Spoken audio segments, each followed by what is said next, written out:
I think if somebody was trying to like pursue the same things that I was trying to pursue or wants to be a chef in any capacity and are starting out really young, it's just, you got to be open.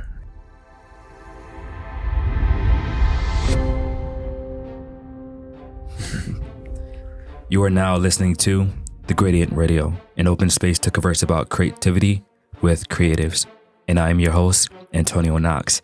And today we have a special guest. Today, our guest is a culinary dream builder. He is the genius behind pop-up restaurant Young Mother and the winner of HBO's The Big Brunch. Today, our guest is Daniel Harthausen. What's up? What's up, man? How we doing? Doing well, man. How are you? I'm good, man. Happy to be here. This is dope. Yeah, man. I'm glad that we were able to cultivate some time to have you through, because I can imagine you're a busy man right now. Yeah, it's ramping up, but all good things, man. You know, yeah. Got a lot of people reaching out, a lot of stuff to get done. So yeah, I'm glad we could sit down. Yeah, absolutely. So for the people who may not know who you are, could you introduce yourself? Yeah. Daniel Harthausen, chef here in Richmond, Virginia. Moved here about 7-8 years ago. And in that time, I moved here with the goal of learning how to cook. That's transformed itself into what it is today. So, you know, I run my business, Young Mother. And right now, the concept that we're building is finding similarities between Japanese and Korean cultures through food. Yeah. Yeah. So how did you get your start into cooking? Like, what was the catalyst for you? Yeah. I mean, so to kind of talk about the start, I kind of have to go a little bit farther back, right? Absolutely, yeah. Grew up in a pretty like traditional Korean household, very conservative, you know, a lot of expectation.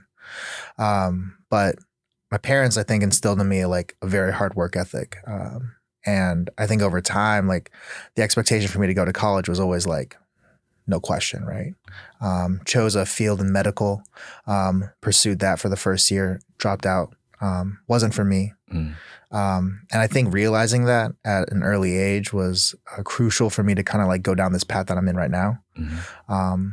And after I dropped out, it was kind of like, you know, like, where do I go from here? I'm like, I get kicked out of the house. I'm kind of like couch surfing, stuff like that. And the kitchen was like the first place that like offered me a place to like actually have work that could pay me. And so it kind of fell into it by accident, but it's like one of those things where I was always drawn to it, but like wasn't very conscious of it. I was just like, oh yeah, I love food. Like I love eating. I love cooking. Right. And so when I got in the kitchen, I fell in love with it immediately. At this point, I'm in 757. I'm living in Newport News, kind of staying in friends' couches and stuff like that. But I was like, you know, Richmond's close, right? Closest city. You know, they have a better opportunity for me to learn. So I was like, I'll just move up there, saved a little money, moved up here with a couple buddies, and then was just working in restaurants, you know, and then from there kind of like figuring out, kind of carving out what I wanted to do in the culinary world while also trying to learn from the restaurants that I worked at. And early on, I think I just got that push that I was like, I want to start working for myself. I want to make the food that I want to cook. Yeah. Yeah. Yeah. So I know like you were self-taught. Like, did you become self-taught in terms of just learning by doing, or were you inspired by like other chefs? Yeah. I think at first it's learning by doing. I think like it's that like transferable skills thing, right? Where like I think I found out how to learn really quickly in other areas of my life, and I just try to apply that into cooking. And so the kitchen's a great place for that because, you know, it's easy to go into work and be like, I'm gonna just get the job done and do it. But if you pay attention a little bit more just to kind of see how the systems are being run, how food's coming in, how food's going out, stuff like that, you can learn a lot about how to run a business just by watching. And so that's something that I didn't realize I was doing early on, but kind of looked back and was like, oh yeah, I was like just observing extremely attentively. And at first it was like, okay, I'm learning how people like certain techniques, things like that. And that opens up the door to figure out what to research. And now I'd say the bulk of my experience being self-taught was research, cooking books, online, obviously, Mm-hmm. plethora of knowledge. I mean, it's like, and it's unconventional. And I think it was something that like when I was starting up, I mean, granted, this is still 2013, 2014. It was still kind of a gray area, at least from my experience talking to other people, of like how to actually learn how to cook or how to learn how to like get into the right places to learn the things that you want to learn. Yeah. And for me, the only thing accessible was my own personal research. And so that was, I think, a huge step for me. And I'm like, just trying to understand. It wasn't any like chef specifically, right? Yeah. And I think the thing that I really try to do to stand apart or to be unique was I was looking up cultural recipes, like things that were tied to narrative. Yeah. And that's kind of what made me go down this path of like exploring my own Korean and Japanese culture. And then also finding ways to present that's like enticing and like kind of exciting for people. Mm-hmm. How many hours do you think you put into like your craft? Because what is it? Malcolm Gladwell, the Outlier book, he speaks about like 10,000 hours to like basically master a craft. Yeah. How long do you think? I can't put a figure on it, but I know, and even to this day, have a little less free time now, but when I was in it, like any chance I got, it was, and it's like that obsession thing, right? When like, I wasn't thinking about like hours or the time put in because it's all I wanted to do. Yeah. And it was like, I think that's kind of what really pushed me over the edge to like grow so quickly was that, I was working 13, 14 hours a day and then I was going home and reading until I fell asleep, and it was kind of like trying to being obsessed with finding new things to learn was like a really big step for me. Yeah. What was the barrier to entry to like cooking things on your own from like a financial standpoint? Mm-hmm. Because I can imagine, well, we know like buying food can be expensive, especially buying specific ingredients. Mm-hmm. What was that process like? Yeah. It was tough. I mean, and I didn't have a lot of mentors. I mean, the pop-up scene now has grown to this amazing thing where people are like testing out new concepts and cooking what they want. But just 5-6 years ago, 7 years ago, I didn't have anyone to really figure out what the framework was. And so I was like, okay, well, like, my first start essentially was I need to find a place that'll have me. Right. Mm. And so, I was like, okay, well, like, let's build a concept. Let's get that together. And then luckily being in Richmond, it's like you get to work with a lot of other creatives. Mm-hmm. One of the first people to ever help me out was Cam Weston, great artist here in Richmond. And we were just sitting on his couch, just kind of throwing ideas back and forth. And we were like, he was illustrating stuff. And I was like thinking, and and at first it was like, I was using my paychecks, and kind of like, I remember specifically because like equipment's a big thing too. Yeah. Right. And so like I need a steam well, I need a rice cooker, I need this stuff to be able to serve and have a productive line. And I remember like I was getting a tube or an outdoor 2-burner, right? Because I was setting up in parking lots, right? And I was like selling dumplings out of a parking lot, and I put it on overdraft, and I was like, I'll deal with it later, kind of thing. And I was kind of like this thing where I was like, if I can just get it, like if I can just get what I need, then everything else will fall into place eventually. And it's like, I'm 19 at the time. And luckily it's like, I'm in a house with like 4 other dudes paying like $400 in rent. Right. Yeah. And so it was like really just kind of like scrapping anything I could together and then serving it wherever I could. And I think that was like the initial barrier to entry, right? Was like, you want to be in an established place where you can get, as much people in and serve as many people. But like, I didn't have that. And so I just was like anywhere I could. Yeah. And that's what allowed me to get into like places that had a little bit more exposure. Yeah. Yeah. So it seems like you had an idea and you just kind of like took the risk to pursue it. Yeah. I mean, I had the idea and it was just kind of like, I was so intent on doing it no matter what, that it was like, I don't care where it is. As long as I can if I can serve like 10 people, then that's enough for me to be able to just like say I did something. And then, right, when you're able to do like those events that you just kind of like bootleg together, right? You can present that to somebody and be like, hey, look what I did. And like, look at what these people said. Or like that one person might have a connection that they give to somebody else, be like, yo, this kid's doing this. And then you're able to do those bigger events that get you a little bit more exposure. Yeah. Do you still remember some of the people who came to like those early events? Yeah. I mean, I've had a good circle around me. I used to work at Alchemy Coffee down the street. Okay. Eric, the owner, helped me out in the beginning, and he's been a supporter for a while. And then I have a homie that I worked with, Sam Park. He was at one of the first kitchen jobs I had, but he's been an early supporter too. And like I still talk to these people, and it's like, it's very humbling to like have people, it's like having that belief in somebody, just like one person can be enough of a motivation to just like keep pushing. Cause it's like, and the thing is, it's like sometimes people don't express that. Yeah. But like, everyone expresses what they express in different ways. And if somebody's willing to like actually just show up, from the first one to the last one that you've done, it's like that in itself means a lot. Yeah. Yeah. Do you remember the first thing that you cooked that was like chef kiss? Like, just that, like. Yeah. I did this rice bowl.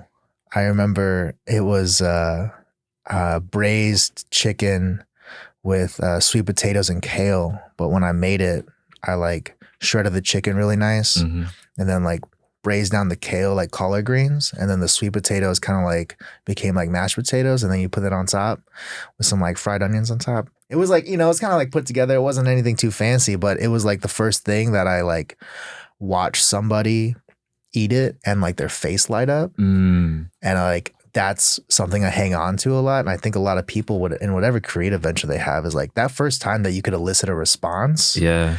Big motivator moving forward. Yeah. Right. And it's like, I'll always have that image in my head, kind of with anything I do. So that sparks like a question in my mind. It's like, for you, is it more so do you experience more joy in the process of the creating, or is it like seeing how people respond to what you create? Yeah, I think it's seeing how people respond. And I think, when you start to pursue trying to be a master in your craft, right? There's a lot of opportunities to let your ego kind of like push forward and be front stage and like, this is what we're serving. But when you make it a little bit more outside of yourself and you find purpose outside of yourself, the creation aspect of it will always come. And if you've put in those hours, you've put in that work. But when you start to motivate yourself by how it makes people feel, then you're kind of like bridging on this aspect that's gonna have more meaning down the line, right? Yeah. And it's gonna serve something that's a little bit bigger than yourself. Yeah.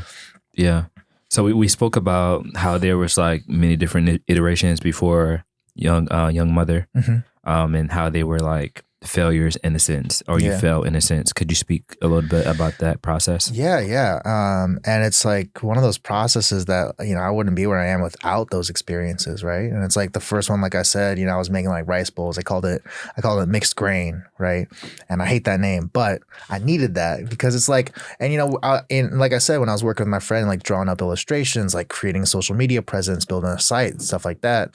I think that over time, like that became this baseline for like, okay, like we created a concept with a name, try to elicit a feeling from it, built illustrations around it, and then presented it. All of it together wasn't the best, but going through that process like allowed me to look at it and be like, okay, that is a system, right? Yeah. And so then it moved to my next one, which was in-house, which had two different variations where I was kind of doing these like series pop-ups where I was like cooking.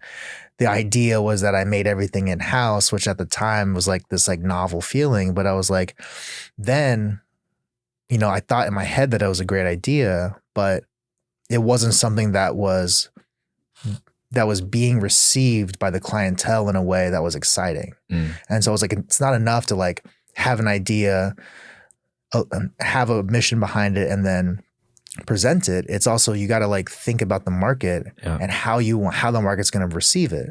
Right. It's like the food was good. I always got good responses. And it was the first thing that kind of like put me in front of people. I think it was like a big introduction to people early on. We're like, okay, like this guy's cooking something. And that experience in itself, obviously ultimately failed. Right.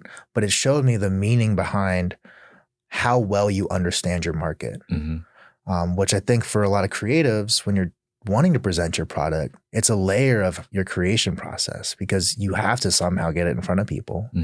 After that, you know, I did it wasn't my business, but I was the head chef of a place called Yaki. And ultimately, it only lasted about a year, but it taught me a lot about time management and systems, right? Actually being in a kitchen, actually understanding how these things affect your creation process and like how you can creatively put these things together, right? In a way that allows your product to go out in its best form every single time. Right. And so a lot of thing in the food industry is consistency. And at an early age, I didn't really I understood it, but I wasn't like applying it. Right. And so ultimately that business failed because of my lack of understanding or how to produce consistent products. Right. And so like, you know, all like those three things kind of like, it was like each one was a different lesson. Right. But it was, and each one I didn't go into being like, I'm going to learn something from this. Like, it was just kind of like, I'm going to do it and figure it out along the way. And I think I wasn't able to actually really learn those concepts that I learned from the mistakes I made until Young Mother kind of like came across my mind. And I was kind of like, okay, well, like, let's pull this, and let's pull this. And all of it, personified itself as Young Mother. And like in my head when I was thinking, and it was really interesting to like not be like intentional at first, but it was kind of like, I remember like the first or second week I was kind of building out the project. I was like, man, I'm like really like just thinking about all these other things I've done and what not to do, which was just as valuable when I was trying to figure out what to do. Yeah. So I love the name, like Young Mother, and I definitely know it's tied to like the relationship that you have like with your family. How did you come up with the name? Like, what was that process? It's funny because it's one of those names that found a meaning after it was conceived. Yeah, I was going to ask that too. Like, was that name immediate or was it something that came along later? It popped in my head and I'm like, damn, that's a good restaurant name. Yeah, it's really good. Oh, that's a good name. And it kind of like, you know, and I think in anything when like you don't really know what's going on in your head, right? It was this aspect of like my mom had me when she was 19, right? And it's like I wouldn't have like probably thought of that as like a thing that meant something to me if that wasn't like my life, right? And I think a big meaning behind it was, you know, when you look at Korean culture, because I do this thing right between Korean and Japanese culture, like Japanese occupation of Korea. It's a huge stain in the history between those two countries. Like, and it was in the 1900s and 1950s, pretty close, right? And so Koreans were like displaced, enslaved, pushed out of their homes, driven to poverty. And like a big part of that, right, of Korean culture, when you look at the food, it's a means of survival. And so it's something that elicits a big response to me because my parents had me when they were really young. It's like, all of these memories I had as a kid, like they always made me feel like we were taken care of. But when I look back at it, it's like, it was means to survival. It's like, they didn't want us to feel that. And so it's another layer when I think about the food that I want to create and attaching stories to them and attaching narrative to them and not stripping them of their identity and staying true to what's traditionally made, but also presenting it in a way that's unique so that people can learn a little bit from it, but also like have a delicious meal. Right. And I think the name Young Mother embodies all of those things. And yeah, it's just funny that it popped in my head when I remember I was driving, I saw like a restaurant for sale and I was like, Young Mother would be a cool name for that restaurant. And I was like, nice. And I hung on to it for like a year. That's pretty fine. So you had the idea you had the name for a year before you actually put it out for people. Yeah. I held on to it. I was like, it was funny, like, you know, like that thing where like you don't want to like tell people your name. Facts. You know what I'm saying? But I told a couple of friends, they're like, bro, that's a good name. You should do that. And I was like, all right, cool. You know, I have about like 5 ideas for names for like projects that I'm coming up on. Yeah. And I'm like, do I really want to put that out there? Yeah. Like, I don't know. Like, and so I'm like, do I just get this trademark first? Or do I just kind of like, just put it out there and just like let it flow? And so I get that because now I'm kind of like, I want to do like this beta testing with like people in my creative ideas and just to kind of like get their feedback. Because it's one thing to have like ideas sitting in your mind and you talk to like a few people, but I want to be able to expand that like that concept to see how like people respond to it. Yeah. So for you, like with Young Mother, like when was that process that you just got it out your head and then you started to like implement like? Yeah, well, so you know, pandemic, big shift for a lot of people, big energy shift, and it's like during that time I was stewing on like all these ideas, and I didn't realize, like, I took a little bit of time away from cooking. I took about 4 years about where I was just working front of house jobs, you know what I'm saying? I was doing management, I was learning operations and things like that, just to have a more well-rounded experience on the restaurant side, how to own a business. Yeah. And I didn't realize until COVID, when I had like a little bit of time to myself, that for those 4 years, I didn't stop thinking about food. Like, I was constantly thinking about different ideas, recipes, stuff I wanted to cook, stuff I wanted to try. And so with COVID, with all that free time, I just started like just throwing stuff in and just like, you know, like all I had to do was cook, you know? And so I was testing out these recipes that were just living in my head or like in my notes app, right? And I remember like I was like chilling with like my little bubble that I was like hanging out with. And I was like, yo, like y'all want to do like a dinner thing? That's so cool. You know? And I was like, they're like, yeah, sure. And then it became like a regular thing. Like we would meet like for dinner and I would just like make these dishes. And they were just kind of like, it was funny because a lot of them were those same people that were there in the beginning. They're like, yo, we forgot, like, you cook. Yeah. And a lot of people did. And I did. Wow. So you stopped cooking that long. Yeah. And it was like a thing where like, oh, like I even had a conversation with one of my old cooks where they were like, oh, you're not a chef anymore. You're like a front of house guy, which isn't like it's not a nod, but I was like, kind of like, damn. Like, you know, because I always looked at myself as like, inevitably, that's what I'm going to do. Right. Yeah. But with those dinners, right. And then like that kind of like, okay, I might have something here. And then kind of like pulled that name and put it together, came up with the menu. And then it was like, how do I want to style this service? Like, what do I want to embody in a service style? Maybe something a little bit more high end, maybe something a little bit more exclusive. Like, how do I get people excited about this? And so I partnered with Restaurant Adara, which was one of my employers at the time and big supporters as well. And they were like, yeah, let's use the space. And it's a beautiful space, tiny, like 35-seat restaurant. And I just cold called. I like texted people. I was like, hey, yo, you want to come to this? You want to come to this?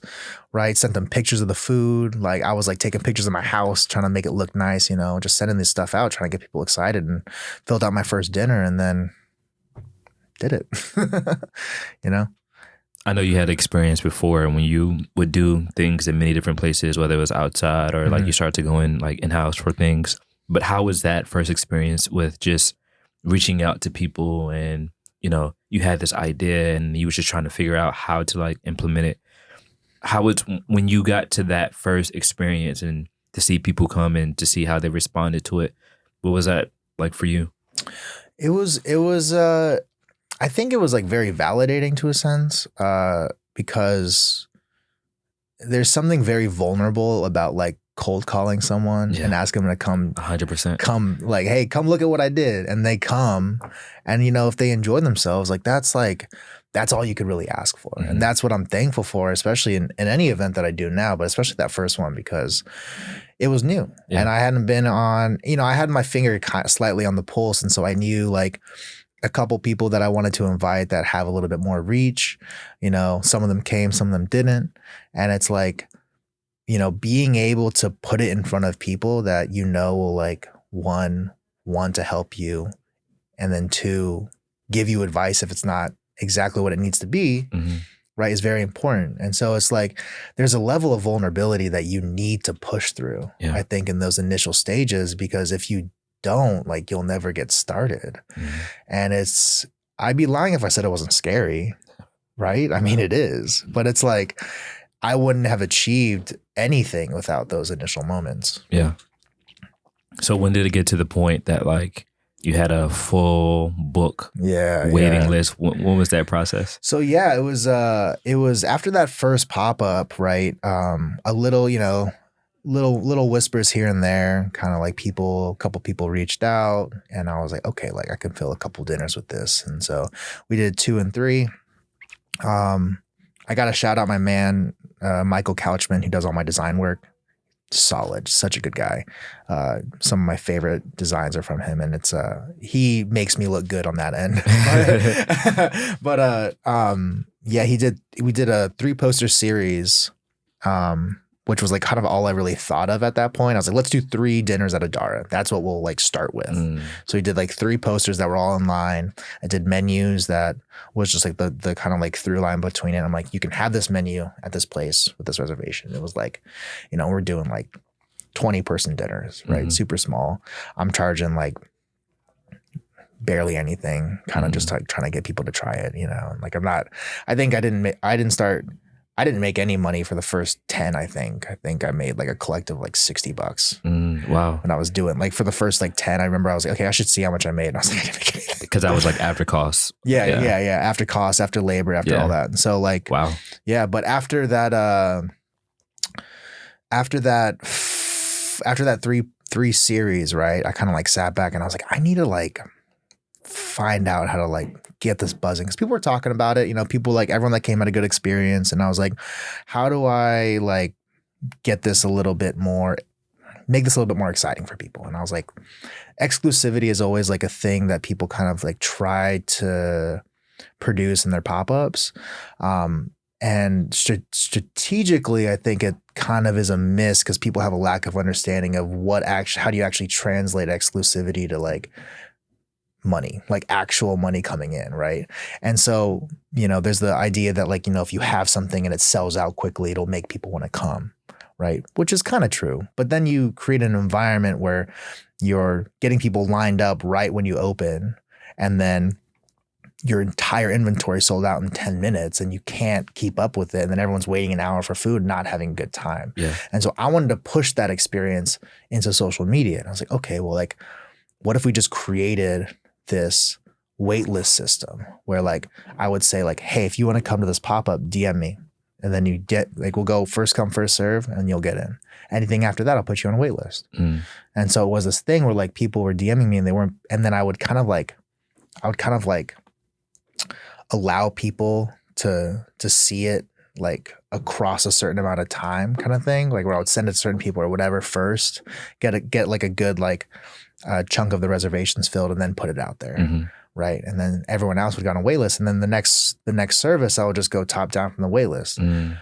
Over time, it ended up working a little too well. And after the 6th one, I did it. Something happened. I think either like an article came out. I had this like string of like 3 articles that came out all at once. And then I got all of these DMs, to get on the wait list. And then I did the math and I'm like, these people aren't going to eat here for like a year.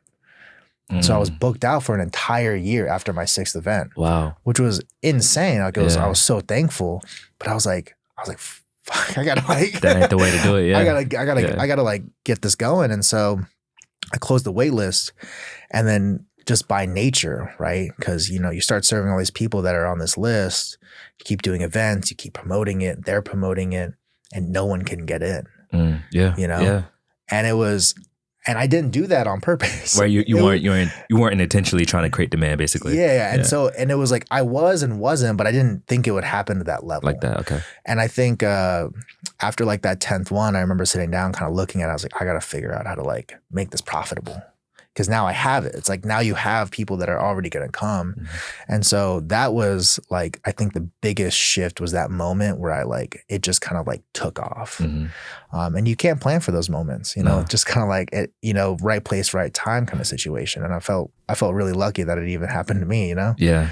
Yeah. I mean, I think it happened to you because you took the risk, Mhm. right? Like if you would have 100%. never took the risk, then like you probably wouldn't be in the situation that you are in right now. Yeah, 100%. I mean, it's just being there, Yeah. being present, you know? Yeah. Yeah. So for the people who haven't been to like one of the pop-up experiences, Mhm. like what happens like in the process of like what happens when a person gets there and what is that whole experience like? Yeah. And right now, I mean, it's been a little bit different. Like at first we were running it as normal restaurant services, right? You know, you come in, you sit down for your reservation. It was a la carte at first. So you'd ordered what you want. And then over time, it became a little bit more intentional where like you sit down, I present like, we do a full sake menu. And right now we work with like a lot of natural sakes, which have essentially like a focus on organic practices, the same as like biodynamic wine, where like they're taking, you know, koji or like bacteria that they've cultivated themselves, rice that they've grown themselves, and creating a product out of it. It's beautiful. And I try to like do things in line with that. We'll present that, get a drink, do a 5-course tasting menu, present the dishes in a way that kind of elicit you can have your own interpretation of it at that moment. And then after you're finished eating, I'll come out, kind of talk about the dishes, kind of like present them in a way that I intentionally want to see. But I love being able to have that initial personal reaction, because then you don't have any bias behind it. And that's ultimately what I want people to have, is like something they can connect with it, whether it's just them saying like, damn, that tasted good. Yeah. Or like they have another experience. Both are sure. just as meaningful, you know? Yeah. Yeah. So when you come out and you speak about the dishes and like what you meant behind them, do you also then like ask people like for feedback or what they thought about it? Not in that moment. Just to kind of keep the dining space like what it is, keep the vibe, kind of like treat it as a dinner. And then, but I'll follow up after. Usually I'll like follow up through Instagram or however I book the reservation, and, you know, ask them like, how was everything? Hope that everything was good, and anything that changed, stuff like that. And I've had a lot of good feedback from that. And I think that's like another layer to it where, listening and like being really conscious of like how people receive your product. Yeah. And then being humble enough to adapting what you want to do, without sacrificing your mission. Right. I think that's another aspect of it that a lot of people can get lost in, is where they don't actually have a direction. Like they have something they want to achieve, but the mission and the direction behind it allows you to stay on track while still adapting without losing yourself because of you don't understand why someone doesn't like this, or like maybe someone didn't receive this the way you wanted them to. But when people give you that feedback, your ability to kind of adapt and change around it allows for growth. Yeah. You know? Yeah. That's incredible. Just to see like kind of like where you started, to hear from like where you started, and to see like where you're at now. It's just like, yo, like the power of like having an idea and like pursuing it and, you know, tinkering it based off of like the experiences that you've like learned. It's a real incredible like tool. Was there ever a moment where you became discouraged? Like when, you know, things potentially failed, did you ever think about like, I know you stopped for like 4 years, but did you, like you said, within those 4 years, you thought about it in hindsight, you were still thinking about food, but like, was there ever a point where you were like, I'm never going back. I'm never doing like the food thing? Yeah, there was a couple times, I think. I mean, I got burned pretty hard. And like, I think it happens a lot in a lot of industries where, like, you know, like I started real young, and I got a leadership or position. I was in a position, at a very young age to make decisions. And I didn't understand worth. I didn't understand like how to get paid or anything like that, equity or what. I was just like, I just want the job. Right. Yeah. And people take advantage of that. And that happened to me. You know, I had that experience, and I was like, I think I was doing like, I remember the week that broke me was like, it was a 70-hour week on salary. I did the hourly and I was making like 115 that week an hour. And I was like, what the fuck am I doing? And it's like, and that was a big moment where I was like, this industry is horrible. Like I never want to do this again. And actually was just talking to a friend of mine this last week about, because he's been there for, my whole journey. And I think that like he's seen me in positions where I'm so stressed or I'm working too hard. And he's like, you don't want to do this, bro. You don't want to do that. And like, we had like a pretty, like intense conversation about like, no, like I do. But the things that I don't like about this, right, will always be there. But it's my job to figure out, how do I do the things that I do like about this? Because if I'm not doing this, I'm not me. I'm not who I am. And I want it that much. Right. And so then you kind of have to have that conversation with yourself where like anything you go in, there's going to be aspects of it that you don't want to do. Yeah. But how do you push past that, get that experience, and then figure out how to delegate those things later? Right. And that's kind of like the goal that I'm looking for right now. It's like, and so I don't know. There's always going to be moments where I was like, man, fuck this. Like, I don't know. Like, I don't want to do this. I don't know if I can cuss or not. Yeah, no, you good. Okay, cool. Yeah, you good. I was just like, man, I don't want to do this. And, but like, I don't know. I'm big on like trying to like keep that promise to myself where like, if this is really something I want to do, right, you gotta do this and then you'll figure it out later kind of thing, So, yeah. I'm sure like you're glad that you just like got through it, like you pushed through it. Like, yeah, I am. I wouldn't have, the opportunities that I've had this past year have been, it's life-changing. Yeah. And it's like, I can't imagine what my life would be like if I didn't keep that promise to myself and push through those moments. Yeah. I can't even think about it, Don't even want to think about it. I don't even want to think about it. Yeah. No, I agree with you on that too, as well as like, if I would have stopped when I felt like I should stop, where I no longer wanted to do something, and just imagine like all of the stuff that I accomplished after like having those thoughts, right? Mm-hmm. Like I can't even imagine me being in a different space. Maybe I am in a different space in another universe, right? Yeah. Like, but like in this universe specifically, like I'm glad that I pursued the things that I wanted to pursue with, even though at times it was difficult. Yeah. Yeah. And you change, like you definitely change in those moments where you tell yourself sometimes like pretty intently that you don't want to do something. Yeah. But when you push and like go past that, like you can feel it. Mm-hmm. You're like, man, and it's a sense of pride. Yeah. I at least for me, like in my experience, I was like, it's a lot easier not to do something. Yeah. It's so much easier. Yeah. But you never know what's going to happen on the other side if you do. So yeah. I read this book called The Slight Edge, but in the book it basically speaks about like how people become massively successful. Mm-hmm. It's based off of things that are easy to do or easy not to do. Mm-hmm. Right? So that's the difference. Like when you make a choice to do something, you can either make a choice to not do it or to do it, and that just changed the trajectory of your life, because when you do the easy things consistently over time, mm-hmm. then that's when you see like the changes. Yeah. It's real. Yeah. It's real. And it's like, it's that thing where like you always want to be like, it's not that simple, but it is that simple. It is that simple. It is that simple. It is that simple.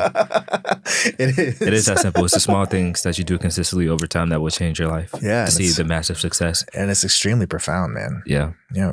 Yeah. So, you bring it up a little bit. This year, like, massively changed your life. Yeah, and, man. I reached out to talk to you to be on season 2, but you said you were like in LA and you didn't expound on it, but you said you were in LA, but now we know why you were in LA. Could you speak about like the process of being on the Big Brunch and, Yeah. Big Brunch was, it was a crazy process, honestly. It was another one of those perfect examples of the like, just like working and being in the right place at the right time, showing up. There was a casting director, and I actually had reached out to this casting director after the fact. Okay. Because I was so curious on what happened, right? They commented on one of my photos on Young Mother on the Instagram page. And they said, hey, we have an opportunity with HBO. Please reach out. That's it. And I was like, fuck, this is fake. You thought it was fake? I thought it was fake. I was like, this ain't happening. Like, but then, you know, they DM'd me a phone number. I was like, fuck it. I called them. I was at work, like at my job, like called them. And yeah, it was, they're like, hey, like they presented the show. They told me what it was about. I'm like, that sounds pretty cool. Like, you know, like, let's do it. Sure. And so we set up like a Zoom interview, did this whole like interview thing, had to like tell my story and all this other stuff. And then like made it to the next round and did like 3 more interviews, did like a cooking interview, and then like nothing. It's like 3 months. So I was like, I didn't get it. Then they called me and they said, I got it. And I was like, oh shit. Really? Yeah. It was like, so it was just like out of nowhere. Like literally, I like kind of already forgotten about it. Yeah. But no, so I reached out to the casting director after the show, or the assistant, or whoever like hit me up. And I was like, what was that? They're like, oh, we were just like, you know, like looking up, like we wanted another person from Virginia because they already had 2. And they're like, you know, like, why don't, like, is there anyone else in Virginia doing anything cool? Yeah. And they just like looked up Richmond food and like looked up all the restaurants or what was going on. They saw my name and clicked on it, and they were like, this looks kind of cool, and then reached out to me. Wow. And it was just kind of like, you know, it's that thing where it's like, if I didn't make it, if I didn't do any of that, I would have never like applied myself to that show. Like I wouldn't have like sent an application or anything, just because like that's not what I was looking for. Yeah. Right. And so them reaching out like completely changed my life. And so, you know, like went out to LA, filmed for like a month and a half. Right. And then, you know, spoiler alert, like I won. Right. And it's like, you know, like you don't know how like those opportunities are going to shape your life. And I'm still kind of in that process of figuring out how it's new. Yeah. And it's like, you know, even like sitting here talking about it, right? This is something that I wouldn't have done without all that work. Right. And, you know, in no way is this like the end all cultivation of my career. 100%. But it's probably the biggest stepping stone I've ever had. Right.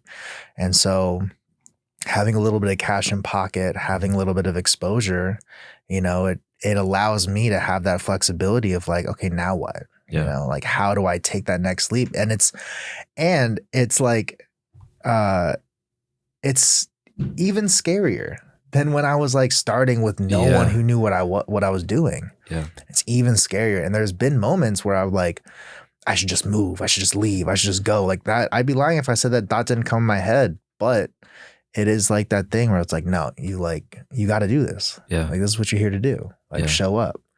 So yeah, man, it's scary, but it's exciting. You know, it's like that thing where people say like, nervousness and excitement. Yep. Are very close emotion. Yeah. And sometimes you got to figure out which one you're actually feeling. Exactly. Yeah. Yeah. No, I have so many questions, based off of that. So it's like, one, the opportunity presented itself because you put yourself out there. Mm-hmm. Like if Young Mother never existed, right, you probably would have never got that opportunity. Never. Or you probably would have never got the opportunity in the way that it happened. Exactly. Yeah. Right. And then the other thought is that like how these opportunities can come out of like nowhere, basically. Mm-hmm. Right. Because it's like how I thought you got on was like you went through like a process of like cooking for people, and obviously I know like the interview process, and I thought you went through like a competition behind the scenes that like you had to go through, kind of like American Idol, but like kind behind the scenes, right? Like that's what I thought it was. So I thought it was that, and then when I watched the show, I did kind of feel like I thought they had the competition here because there was so many people from Virginia. Yeah. On there. So I was like, was there like some like hidden competition that happened? And I guess you can kind of like speak to all of that. Yeah, no, it's wild because like it really is one of those like just like out of nowhere like experiences of like they pulled up and asked me. Yeah. And like they would have never asked me if like I didn't have if I wasn't exposed the way I was. Mm-hmm. Right. And it's like moments like that, and like seeing how it's also like shaped post, right? It's like, it's hard not to think of those things as like, fate, or like, pre-planned kind of things, or like just like thinking of something that's a little bit bigger than me. But, I also want to like, I kind of like track that back and be like, you have to give yourself credit at some point and be like, nah, that work you put in is the reason why that happened. Thanks, bro. Like, that's why, and it's easy to be like, nah, these things just kind of happen. Like, but nah, it's not like that. And it's been a process of like personally about like the way that I talk to myself, and achieving something on that level, allowed me to kind of like really appreciate the work I put in. Cause like, I think it's hard sometimes when you don't step back and think about the work you put in. It's hard to forget about it, and it kind of made me look at it and like stare at it, be like, nah, bro, you did that. So yeah, it's funny. It's like, it was really just such a random, like, people talk about luck in this industry, and it's like aspects of it. Sure. But like, nah, it's just crazy. It's like kind of crazy to think about. Yeah. Yeah. One of my favorite quotes is like, preparation plus opportunity equals luck or success, something like that. Yeah. Exactly. Well, luck serves the people that are prepared. You know, it's like, if you weren't in a position to capitalize or produce when opportunities are presented, what are you going to do? And so another aspect of it too is like, just like talking on the competition basis of it, right? Like intense days where you're cooking under a timed clock, like a lot of chefs, when they get into their day-to-day rhythms, like they don't like really cook every day. Yeah. They're leading a kitchen, like other people are cooking for them. But with the pop-up, it's like, I don't have a restaurant. I'm literally like creating an entire menu like the day before, and then cooking it for the first time the next day. And so it was like, I was thinking about, I was almost like trained to like cook in this way, to do that, with how I operate my business. Yeah. Was there a time that you didn't think that you were going to win? Because I remember watching the episode when they did the team. Oh yeah. Right. And then when they had everyone cook over the meal, episode 6. Yeah. Was there ever a time that you felt like you wasn't going to like? I think in the beginning, I was like very like, I kind of like try to lay low, and like I just like, I think it was like that part of me that like, it was so like, I didn't take it seriously because I didn't think like I would win. Okay. But after the second episode, I was like, I think I can win this. I might got a chance. And so then I started to take it really seriously. And then, but yeah, after the 5th episode, I was pretty scared, where I was like, and I understood what was happening. And it was kind of like, it was tough to watch it back. Yeah. In a way, because it was like this, instead of taking charge of the leadership component, I just try to let everyone cook what they want to cook. And it ultimately allowed us to fail. But, and it was tough to watch that back. I think after that, though, it was, when I made it through, after like potentially leaving, I was like, oh no, I gotta like turn it up. Yeah. I gotta really like, because I could now I'm at this point where it's like, I could potentially win. And it's funny, like I don't think at any point during the show I was always like, I'm going to win this. I was always kind of just like, I could do that. Yeah. But I was just trying to focus on like, just do what you do. Yeah. Just try to be yourself, try to like make yourself look like you're not acting like nothing. Just like be you. Yeah. And so I think that like was portrayed. I felt like it. Yeah. No, it was definitely like translated on screen, because it's like there was a point where you was like winning like back to back to back. Like you were just like killing it. But like through the whole thing, you were just like humble. Yeah. Like you were just being yourself. You weren't like egotistical about your wins or anything like that. You were just like, thank you, basically. Yeah. Because like, it was cool. And I was like, to get recognized like that was awesome. Right. And it was like such a cool experience. But it was really cool. Like it's the first, like chefs don't get like critique. Like when you go to art school, like you get critiqued and stuff like that. And so it was the first time I've ever had my food like picked apart in front of me. Yeah. Also with like cameras everywhere. Facts, But like it was like a really intense experience. I was talking to my friend who like went to art school, and I'm like, hey bro, was it like this? And he's like, yeah, it's like that. Like Like they weren't like harsh or nothing, but it's still just kind of like it's weird like seeing your like what you make get picked apart, and then when obviously when they enjoy it, it's like, whoa, like that's awesome. Like, Yeah. you know, you kind of like you get a little bit more confident, a little bit more loose, and I think that like those first initial wins like allowed me to kind of just like keep doing what I do instead of trying to like do something that I think would please people, you know? Yeah. So someone I know, she's a cook, and I think I just lost my train of thought that quickly. Oh, you good? So in many ways, the Big Brunch was kind of like your school, like your schooling, because how they did it basically. Yeah. Because they critiqued your food, Mhm. and it was, I don't know. I can't say I'd never been like to culinary school or anything like Yeah. that, but like from like what your friend said, like that was the style of like how they did it was kind of like schooling, and especially down to like the critiquing. Yeah. At first, was that something to like be adjusted to, even though like like that's what it was? Yeah. What? Well, I think like from a very young age, I was like very coachable. Mhm. And like over time, I learned that that's like a really good skill to have. Yeah. And so I always appreciate feedback. And I think in that moment, because the way that they were critiquing us too was meant to help us. They wanted to support us. Yeah. And I'm a completely different chef from who I was when I first got on to like after, right? Because the experience of it shaped how I think about food and how I think about my dishes. And obviously like Will Guidera, I've looked up to him since I've been in the industry because he's just like the top pinnacle of like hospitality. And Sola I followed forever with Bon Appetit and what she's done with food narrative and like history. And so like it was really cool to get their perspectives. And then Dan, like being that other side, that very important voice of like, how are people that want to just come and enjoy perceiving this? Yeah.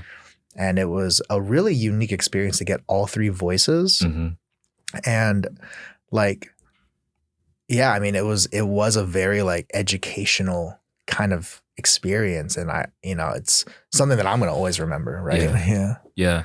So I know what the question was earlier. So my friend, she cooks and she really loves like MasterChef. Mm-hmm. So like when we were watching the Big Brunch, it felt so different. Yeah. Right. Because MasterChef seems like super competitive. Like the energy seems like a lot more aggressive. Yeah. But like when we were watching this, it felt so much more mellow, much more supportive from like either the hosts or like the people who were like you were in competition with. Was that the same thing behind the scenes as well? 100%. I think like they did such an intentional job of like who they brought on to the project, right? From a cast, production, crew, assistants, anyone who was on set, right, had a similar vibe of like just like wanting to make a good show and being supportive and being chill and like I don't know. It was just like such a good like I think that if it wasn't for how well the environment made everyone, or how effective they were into making the environment comfortable, it wouldn't have translated on the screen as something that was comforting to watch. Mm-hmm. And so it was really cool to just see someone's intention, right? Dan Levy, when he came up with the show, how intentional he was with what his mission was and then how he executed. Mm-hmm. And it was like, it's like I still talk to all the chefs like to this day, right? Just did a live with like two of them last night. It's like we are still so supportive of each other, and we really do want, it's gone past just like having this experience on a show,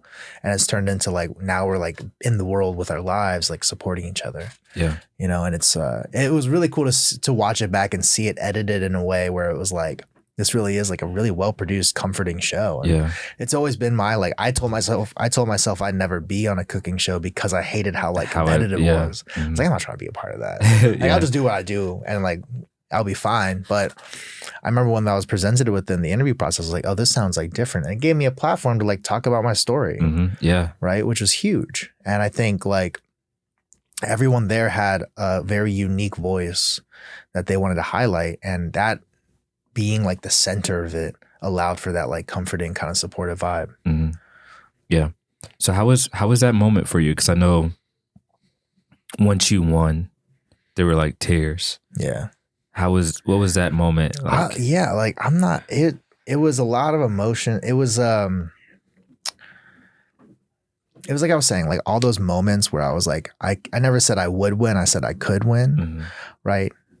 The backbone of that, like kind of where that stemmed from, of being like, oh, I could win, is that a little bit of doubt, right? Like, you know, it seems, I think there's an aspect of humility and humbleness that is a very good thing to have, right? But when unchecked can layer into these feelings of doubt and like just not being sufficient enough, not being enough. And I definitely feel that, I struggled with that a lot. I think just through like familial trauma and like not living up to the expectations of my family, not having a relationship with them. Yeah. Right. And those are things that are a part of my life to this day. But being able to achieve something on that level and being able to push past it, it's just another one of those moments where it's like, when you really don't want to do something because it's hard and you do it, how you feel on the other side is way better than you can even imagine. Right. And there's quite nothing like it. Right. Yeah. And I think a lot of people that get obsessed with their craft or are just masters in what they do or have that feeling and harness it in a way that allows them to keep producing, keep kind of pushing forward. And it was one of those moments, like it was very validating to me that like, now I can do this in whatever aspect. Right. Mm-hmm. And it's going to be that stepping stone for me. And it's something that like was just like this rush mm-hmm. initially of emotion, of all those things kind of coming together into like one moment. And it didn't feel like anything I felt before. Yeah. And it was very intense. Yeah. But also like, obviously like it felt great. I was like, this is awesome. Yeah. Yeah. That's a fact. But it was just kind of like, damn, Yeah. So it's still tough. I mean, it was funny too, because after I couldn't talk about it. And so I just jumped back into my life. Yeah. That's honestly like my next question. So I can imagine like you went through like a roller coaster of emotions, right? Because you get there, you go through the process of like just trying to like win a competition, taking it seriously, and then like you win. So it's like you go up and down, and then like when you finally win and you come back home, you can't speak about it. And it's like, what is the process of like, what's the roller coaster of emotions? Because it's like up, down, up, down, up, down. Yeah. It's like you come home, and then when people realize that you are on the show, and then like you do win, it's like another like roller coaster of emotions. Like what's that process like of?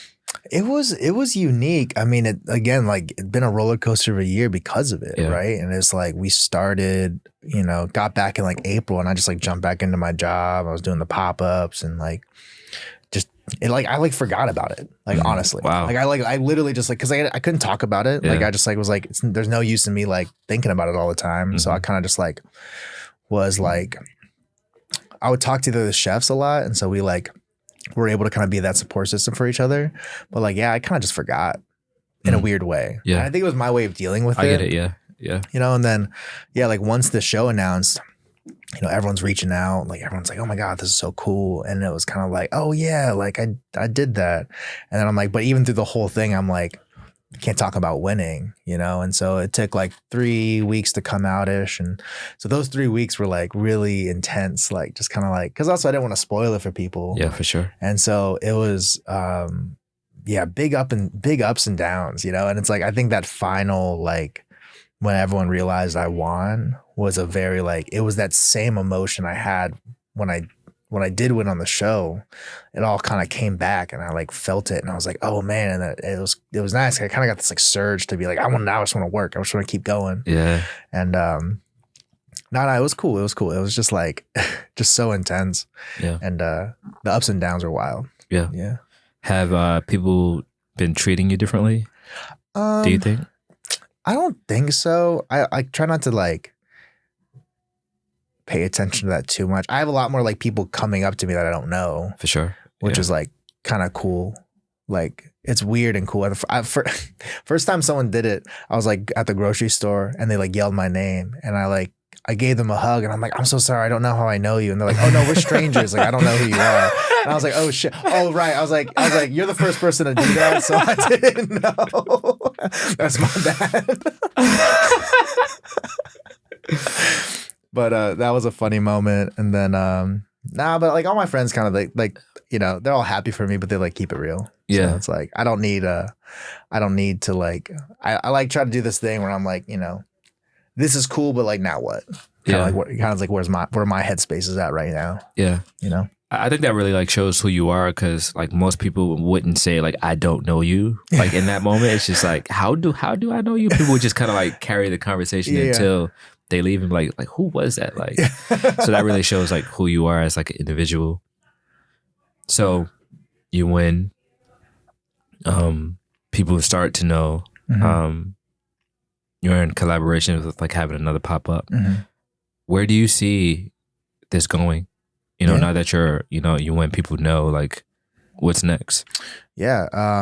So finishing out the year with a couple pop-ups, and then next year I'm going to be launching like my website with a little bit more sophisticated reservation system. We'll essentially be doing it in a way where, you know, you can sign up to be a member, essentially, get your name on, and we'll do a roulette system. So I'll just do a randomized touch and we'll fill out 40 seats. And that way everyone kind of has like an equal opportunity. It's a little bit more random. And then we'll just kind of do that for, I'll be doing 2 events a month. And then, during that time simultaneously I'll be building my restaurant. So building here in Richmond, Virginia, looking for, you know, spots as we speak, you know, trying to find, something that fits the mold and like what I want. Ultimately, and I think a big thing for me has been, it's that next puzzle, right? So you're like, you're able to be successful with the pop-up. How do you translate that into a restaurant? Because it's not going to be the same thing. You can't expect it to be the same thing. And there's a little bit different things you have to figure out in a restaurant space for longevity reasons, right? Employees and just being responsible for people, right? And so, I'm trying to be very intentional about that. I'm trying to do it correctly because I don't want to be that same story of the pop-up that turned restaurant that didn't make it, right? And so being very cautious and intentional with how I want to present this concept to people. Right now we're thinking of going more into the Korean lens of being occupied by Japan and finding the similarities through Korean culture. And I think the biggest intention of that is when you have a country that was occupied by another country and that has trauma from it, their culture is the one that's most affected, right? And so that culture is the one that's going to have a lot of the remnants and the things to express. Whereas the other culture, although a part of the conversation, was ultimately the one that caused the riff in the first place. And so a lot of what I want to do is create a Korean restaurant for people that can have that connection to that culture, and be a little bit more like kind of isolating into that. This creates a good narrative that allows people to learn a little bit, but it's also consistency, right? And so I want people to not be confused by the concept. Like, is it Japanese? Is it Korean? Like, what's he trying to do? And so this kind of like creates this consistency that I want to achieve for the restaurant. And then just kind of be something that people want to come to, you know? Like, I don't think it has to be like, I think what we've been doing with the tasting menus and stuff is cool for a pop-up, but it's not how I want to build a restaurant. I don't think it's really how people eat in Richmond all the time, you know? And so I'd rather be that staple kind of like comforting part of someone's routine restaurant rather than being this special occasion or kind of like exclusive thing that you can't get into. Because I just personally, for me, I just think on a restaurant level, that's not how you create a successful business. And then on that, it allows opportunities to create other events that then can build something a little bit more exciting. Yeah. Yeah. So what would you say to someone that was just like you know, growing up? Whether it was like when you moved out here to 2014 or someone who was like much younger, who wants to become a chef, who wants to do something relatively close to what you're doing or just pursue their passion. They have an idea. They don't want to sit on it, but like they need that extra incentive, that extra motivation, that extra inspiration to follow that, what would you say to that person?